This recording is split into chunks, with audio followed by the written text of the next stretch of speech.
Bubuksan na muli ang pinto ng bahay ni Kuya kung saan magsasama-sama sa unang pagkakataon ng ilang Star Magic at Sparkle artist.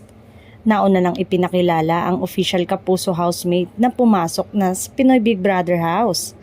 Kabilang din si Ashley Ortega, AC Martinez, Will Ashley, Josh Ford, Charlie Fleming, Dustin Yu at Mika Salamanca. Ang first 7 kapamilya Star Magic artist naman na papasok sa bahay ni Kuya ay sina AC Bonifacio, Esnir, Brent Manalo, Clarice de Guzman, River Joseph, Ralph De Leon at Kira Balingir. Mas lalong na-excite kung sino-sino pang stars ang papasok sa mga susunod na araw sa muling pagbubukas ng bahay ni Kuya para sa Pinoy Big Brother Season 11. Ngayong gabi, March 9, ang unang gabi nila sa bahay ni Kuya na magsasama-sama sa loob ng bahay sa loob ng 100 days.